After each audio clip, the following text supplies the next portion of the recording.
Right. Hello, my name is Catherine Blizzard, and I'm a 2020 graduate of Middlebury with a major in international and global studies with a focus on Europe and a German concentration.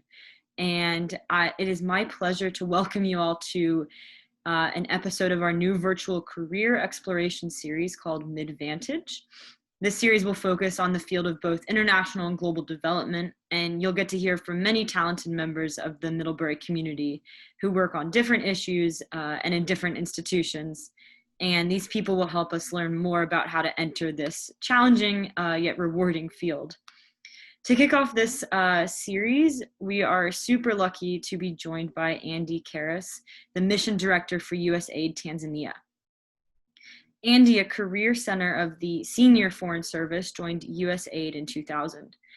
He took up his assignment as Mission Director of USAID Tanzania in August 2017, and he served overseas with USAID in Rwanda, Kenya, Afghanistan, Djibouti, and as the Mission Director of USAID Ghana. Prior to joining USAID, Andy worked with local and international non-governmental organizations in Rwanda and Kenya, and also with community-based organizations serving homeless and low-income populations in New York City and San Francisco.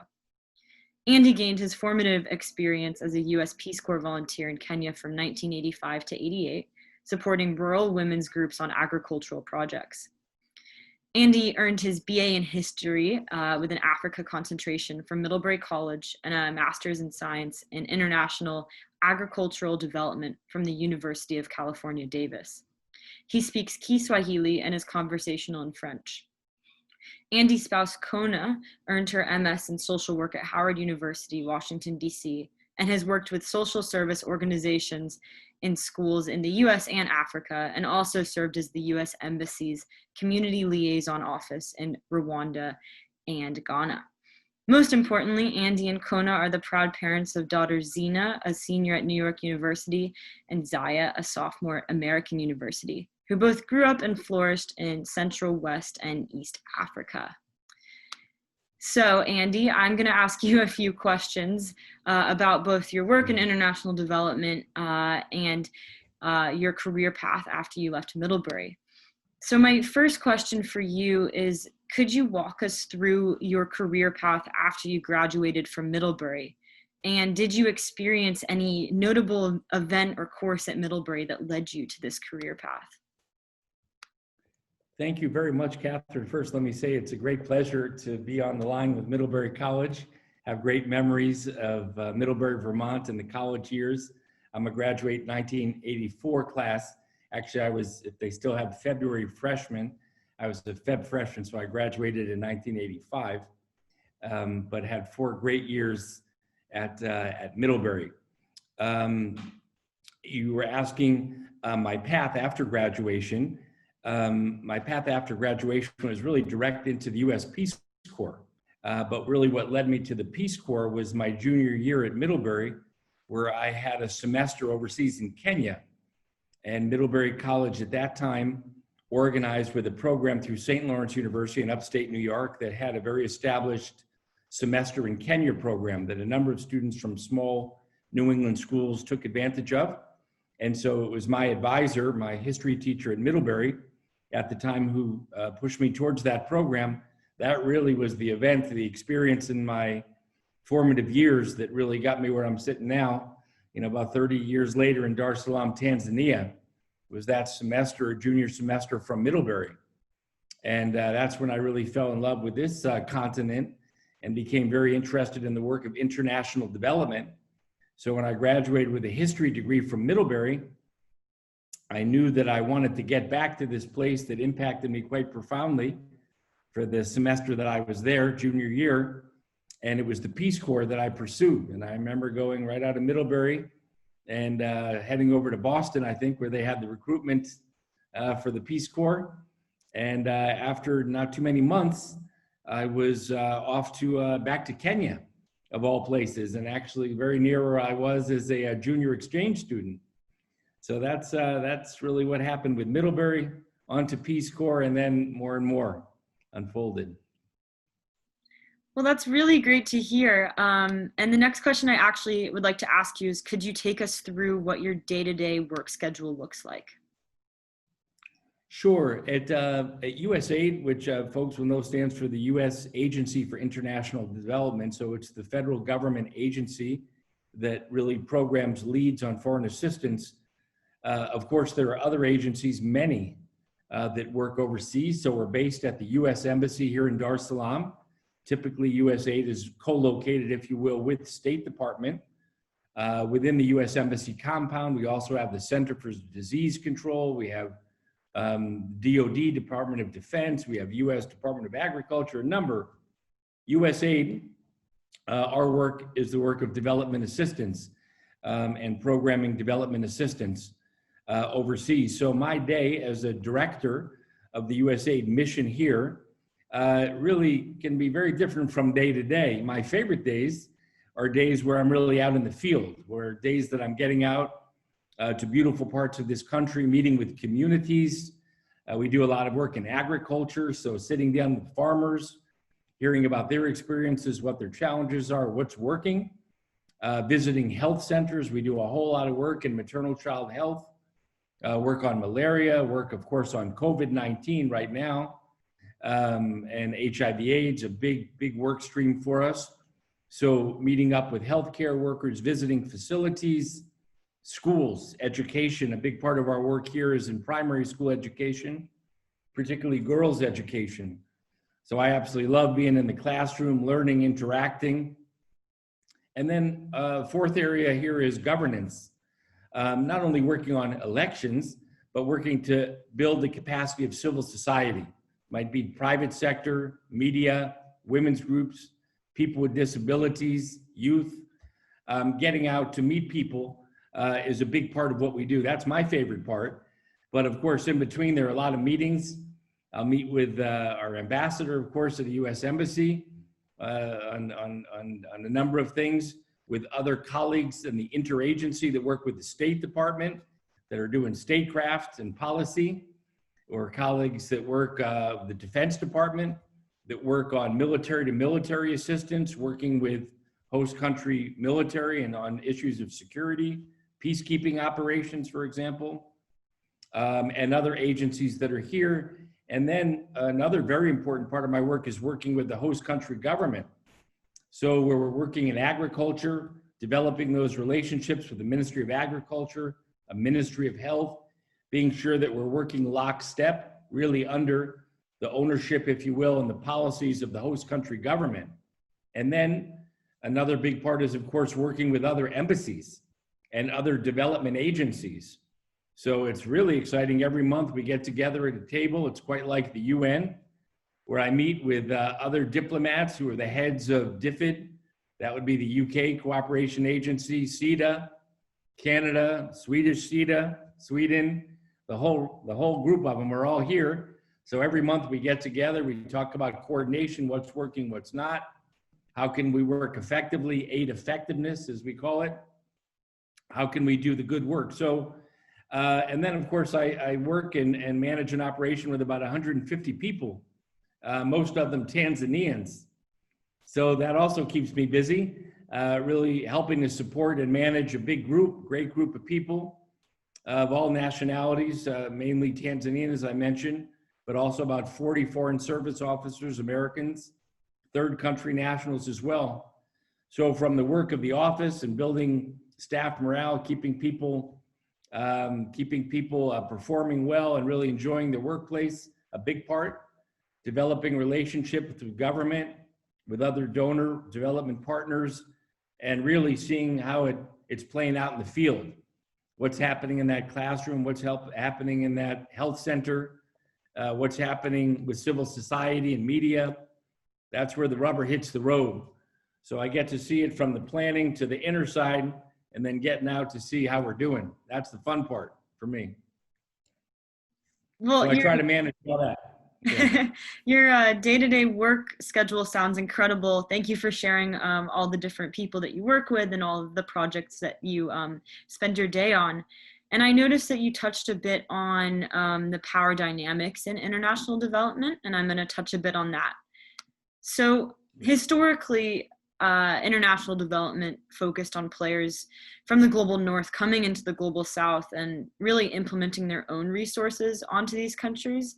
And I know that these power dynamics are often critiqued as a white savior complex and a version of post-colonialism. So my question for you is, do you believe that these power dynamics have shifted more towards a balanced relationship in recent years, and how so? Great question. I remember at Middlebury, and really some of the most exciting literature I read, particularly in grad school. I went on to study international development, agricultural development out of University of California, Davis. Absolutely, the most important literature that I came across were very healthy critiques of the development industry that referred to power relations, north, south, the very idea of a donor country and a recipient country. These words themselves are very loaded with meaning, and people that buy into that meaning, it can really affect not only how people act, but how they view themselves, whether they're the recipient or they're the provider of assistance.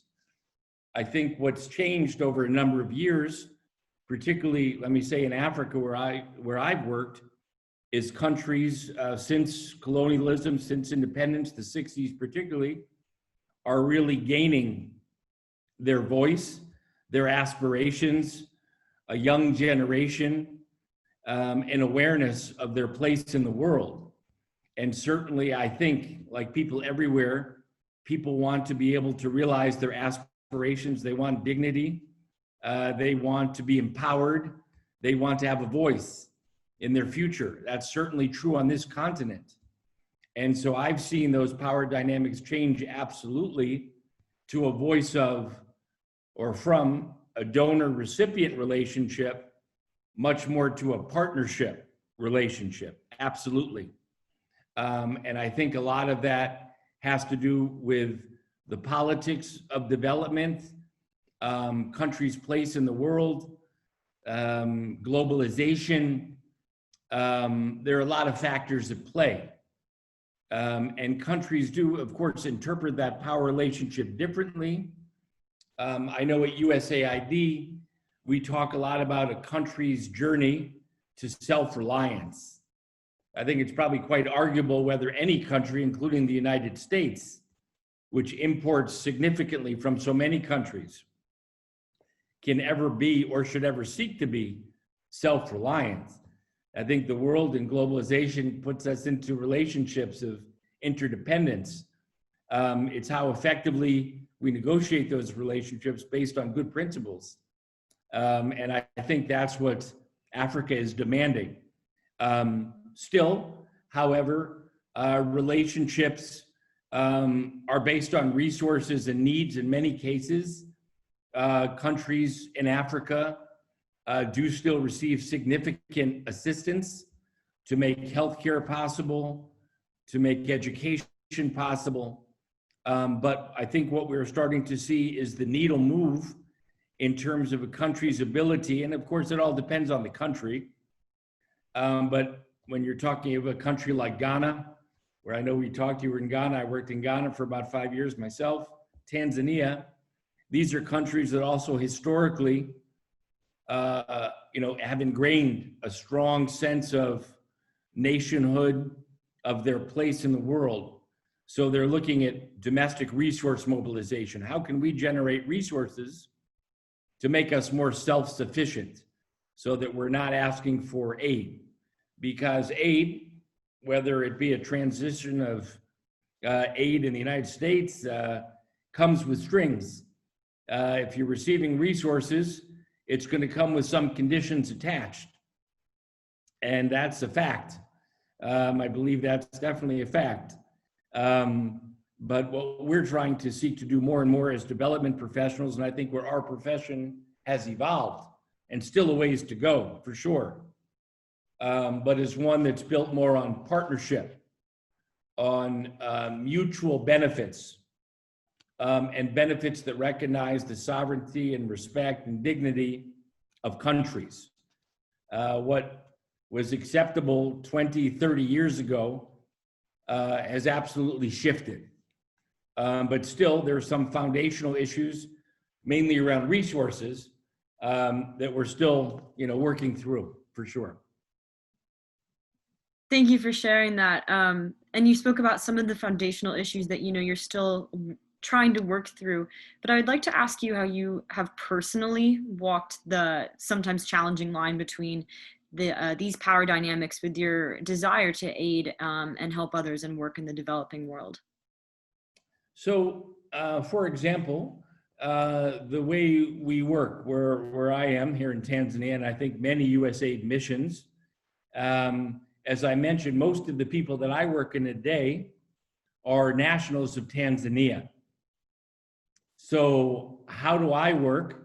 I listen and I learn, and I don't assume that just because I was born in Boston that I can come to Tanzania and know what I'm talking about. I have to learn from Tanzanians. So I spend a lot of time with Tanzanians when I'm trying to understand, interpret something culturally or from a historical perspective, or what a certain nuance meant when I heard it from a government minister or a president. What it means is I listen, I learn, I respect local voices. It makes me more effective. Also, our way of doing business, where in years past, it might have been mainly US organizations or UK organizations that came in and did the work. Now what it means is we're looking to work with local organizations, because if we truly mean it when we talk about sustainable development, aid effectiveness, local ownership, and all these important phrases, if we believe them, we have to act on them. That's what your question is. So we do that by working with local actors, local organizations. We know that there's capacity that needs to be built. That's also because it was neglected. People weren't investing in it. There were bad things happening. So we know it's a process, but it's very clearly a process worth investing in. So that's what we do. To walk the walk, we walk the walk with people from the country, with local actors, building local capacity, so that we can do better work that's more in tune locally, that's going to be more effective, that's going to have more traction, and that's really going to build capacity and strength in the country. Well, it seems like that you guys really work with a diverse group of people on a day-to-day basis.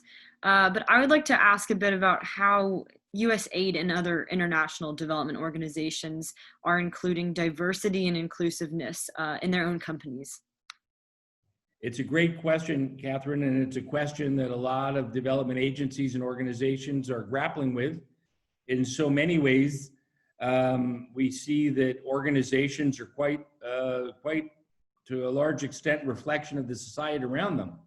What distinguishes us is that we talk about, we're working on empowerment, we're working on human rights, we're working on these higher goals and higher purpose missions. Are we walking the talk?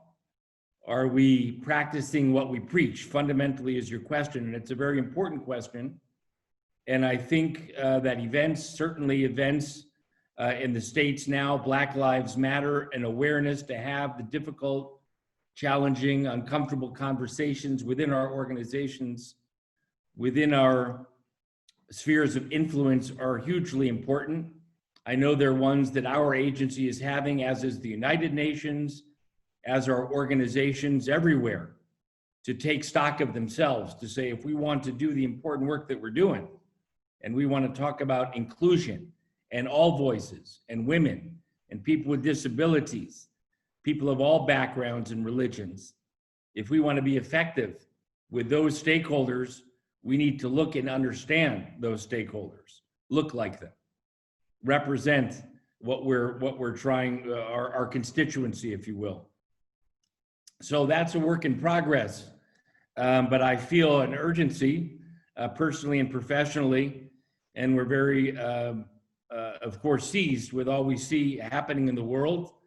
I think there is a sense, and I'm further from, of course, the US, but we see what's happening. We feel it very strongly here. It's in the newspapers here. I have a newspaper right in front of me, and I'm sure I will find articles of what's happening in Dallas, Texas, or in other parts of the country right here.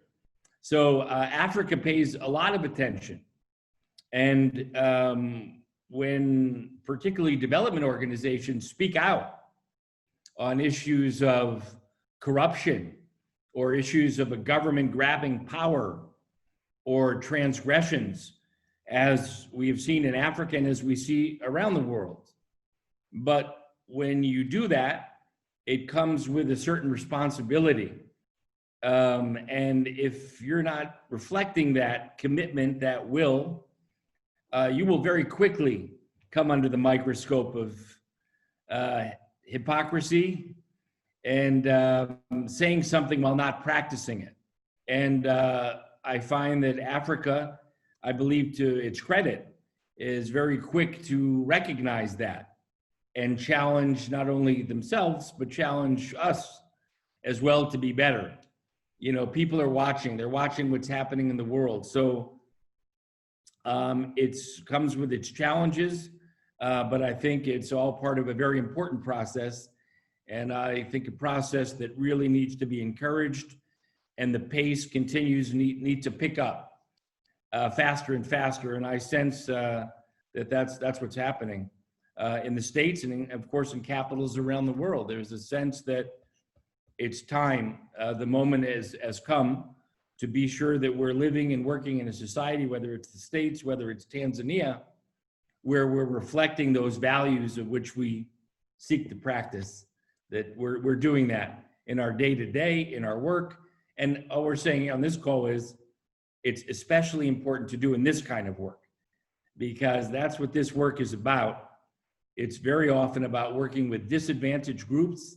It's working on issues of equity, making sure a girl is in the classroom alongside the boy, making sure an albino is not being hunted down for body parts, but rather living a dignified life.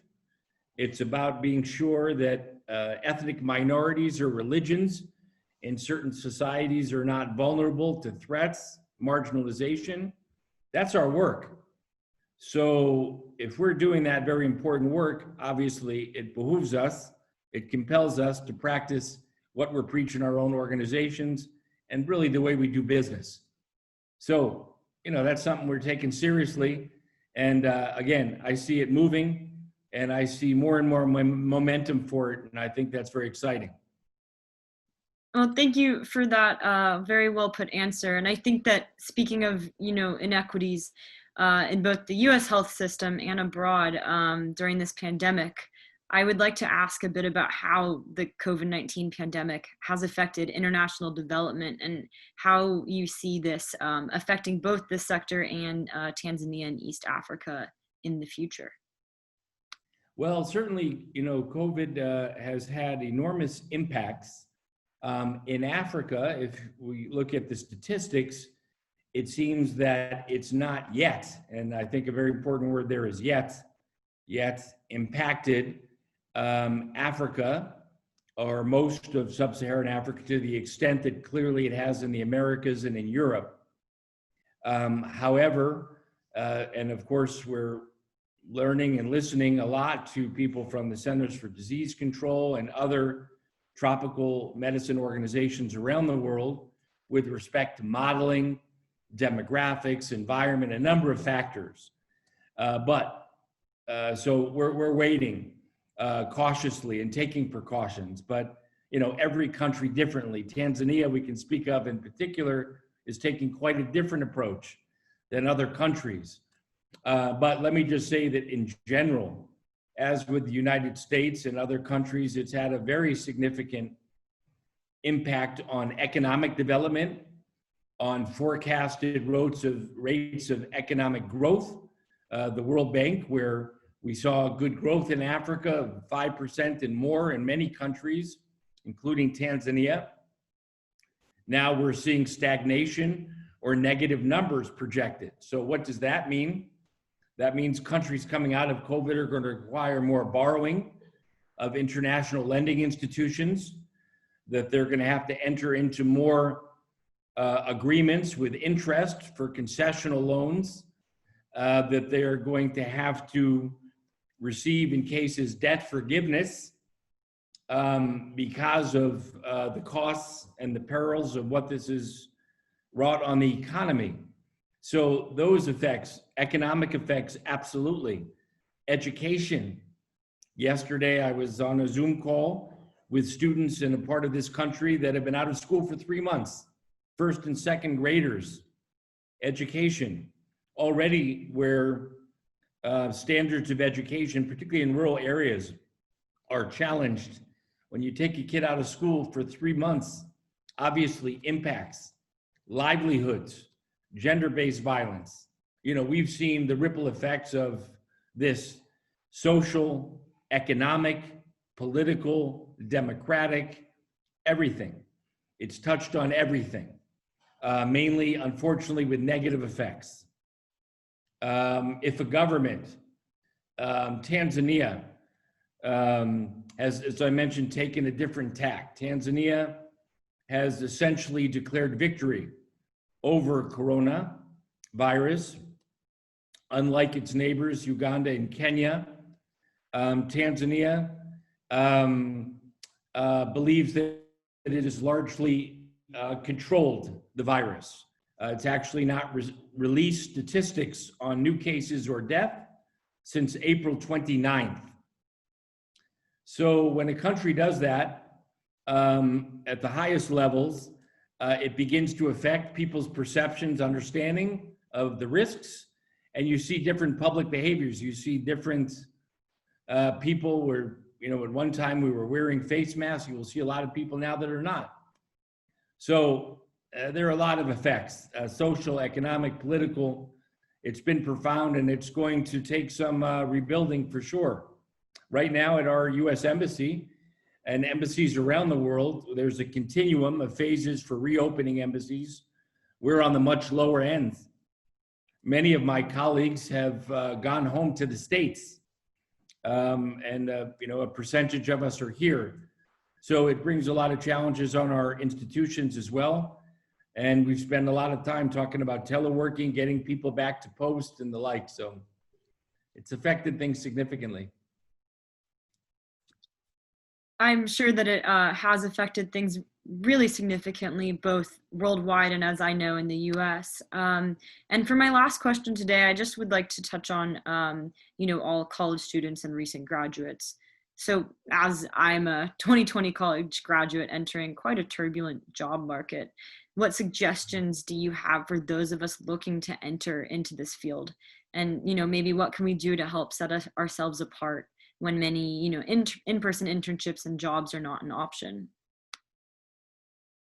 Yeah, first, you know, I would say I have great confidence in young people like yourself, and certainly graduates of Middlebury. What a great school with great faculty, and, you know, people having really the best training and on such a good path. And then, of course, COVID now intervening, it can really sidetrack a lot of things. So as we say to young people here, you know, it's resilience. We use that word a lot, resilience. We use it a lot in development when we're talking about a cholera epidemic, when we're talking about the latest something bad, we talk about resilience. And that's what, you know, Africa has been challenged again and again and has emerged, and we hope will emerge stronger than before. This is what we say, and I like to think that will be the case. I have daughters here in Dar es Salaam waiting to go back to school in New York and Washington, D.C., and I do believe that they'll go back stronger with experiences that they wouldn't have had that will serve them well. I do believe there is a silver lining. So I would say exactly, stay strong, stay hopeful. That said, I know that's easier to say than practically done, particularly with the job market. I would just say one thing, you know, with, you know, I described to you, my path was the Peace Corps, and then I worked with NGOs. But one thing I'll just put out there is that a couple of the most rewarding years I had, I actually had taken some time off from international development and essentially done development in the States. You mentioned on my introduction, I worked for a few years with low income and homeless populations in New York City and San Francisco. That was some of the most impactful work I've done that reminds me every day of the work I'm doing here, because it's the very same issues of empowerment, of dignity, of building someone's respect and capacity. I would say that's very important because, as we've discussed further on this conversation, values. How well does an organization's values, how well are they demonstrated, reflected in the way they themselves conduct business?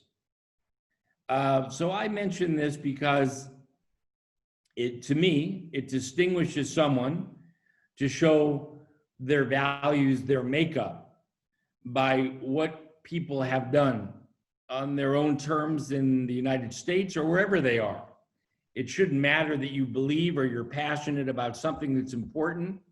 If it's rights, if it's girls' education, if it's rights for people with disabilities, you don't need to wait to come to Africa to do that. And if I see that someone's done that in our backyard and they're interested in international development, I'm impressed, because I'm seeing that person doesn't need to do good just because they're in Africa or in Latin America or in Asia or somewhere else, but they're actually practicing in what we're discussing here, demonstrating their commitment and their passion for those very same issues in the United States, a country that very clearly is calling out for the same type of systemic structural change that we have been talking about for decades in Africa. If it's democratization, if it's economic development, if it's education, it's transformation. Last I heard, that's what we're talking about in the United States. We're talking about how can we see structural changes so that everybody's voice is heard, everyone is valued, and everyone can achieve. So I see a lot of similar issues, and I would just say, from where I sit, if someone's going to join USAID or someone's going to come to Tanzania, and I'm going to have the opportunity to enlist, bring someone on board to help out, I think that's one thing that would really distinguish to me, is to see what did that person do, their body of work. Whether they were in Vermont, whether they were in Massachusetts or in Texas or in California, what makes them tick? Because like we're saying, we're not in the north-south, we're not in the donor-recipient, we're not in that thing. So do you just say that, or do you walk that walk? Do you demonstrate that, and have you in your own work? So I would just give some thought to that. I would say that's probably not most people that do that, or you might not hear that from most people. But I think insofar as we're talking about that now within organizations, how much of the way we work is within our values, our core values, our demonstrated record, I think that's important. And I'm very impressed by graduates. I know in Middlebury, I get, of course, my Middlebury magazine, and I try to keep in touch. And I'm always impressed by what Middlebury students are doing in the community, in Addison County, on issues of illiteracy, issues of gender-based violence, any number of issues that are as relevant in the States as they are here. And a person who understands that and who's experienced in that in different contexts is a better development worker, whether they're doing development in Africa or in the United States. So I take a broader view. I think this is obviously a great place to work, but I also loved working in the States. And I think that someone that really cares about the work, wherever they are, that will come through, and that's important. So whether you're in the States or overseas, I think you have an opportunity.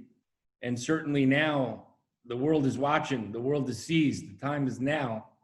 There's great opportunities to be that change. That's what we're doing here. That's what we're trying to do here. And I feel really excited about young people, about graduates.